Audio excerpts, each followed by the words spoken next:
A growing number of women here in Arizona and across the country are opting for surgery to get their breast implants removed. One of those women is Carissa Schultz. She decided to have a breast augmentation in her 20s.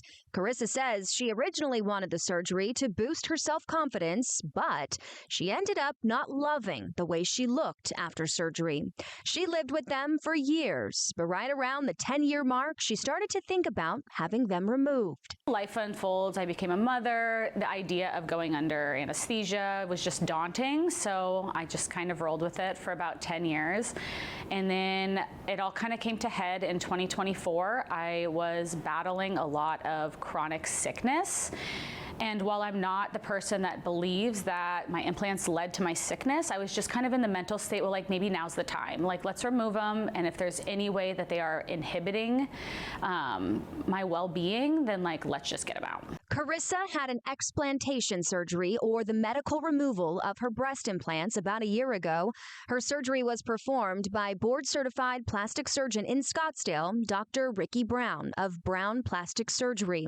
After 17 years in the business, Dr. Brown says he's seeing more demand for explant surgeries. For sure, over the past probably 3 to 4 years, we've seen a huge surge of explantation, so taking implants out. That's been a big thing. Dr. Brown, who performs both augmentation and explantation surgeries, says there are several reasons more women are having them removed. I think partially it's that women are just realizing that, hey, I don't need these for myself anymore. They've sort of run their course. I'm athletic. I don't want to have multiple surgeries throughout my life. I've already had 2 procedures maybe on my breast since I got my implants. And I think people are just kind of falling back into the more natural state of their bodies. I mean, I still have women who want them, but I have a lot of women taking them out for a couple of reasons. One, like I said, they're just kind of done with them. And then, of course, with social media and breast implant illness and the conversation around that, there are a lot of women explanting for those reasons too. And although not formally recognized as a medical diagnosis, many women believe they have breast implant illness. It's a tricky topic because breast implant illness is not something that we have clinical studies that we can prove.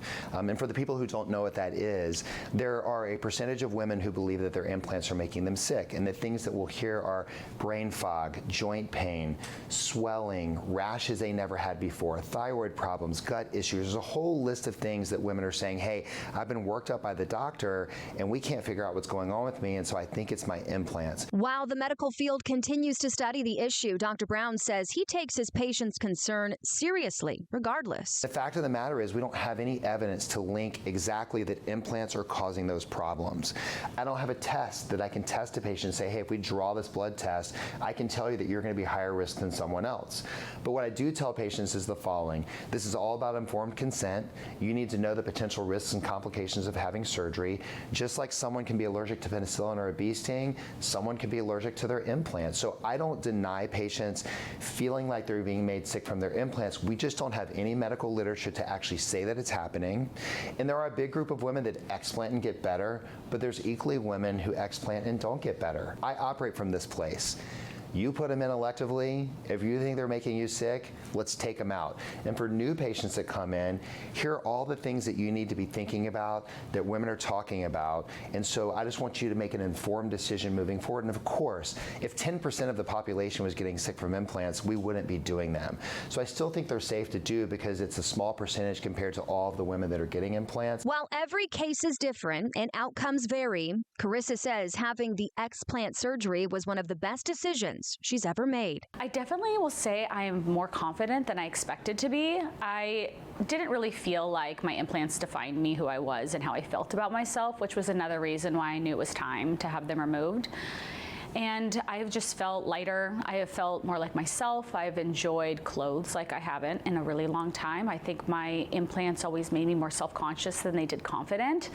And it's just been really wonderful to kind of feel like myself again. She's hoping other women who may feel like she did will have the confidence to move forward in whatever way makes them feel better. I have realized that we can do things to make ourselves feel beautiful, but at the end of the day, true beauty comes from within and how we view ourselves. And that has been one of the biggest journeys, I believe, being in my 40s now, is I really am just grateful for a healthy, strong body. My focus is more on athletics and moving my body and and feeling confident in ways like that, as opposed to, seeking external validity for my beauty. And it's been a really fun journey that's what I want women to understand, is that we can be beautiful in every stage of life.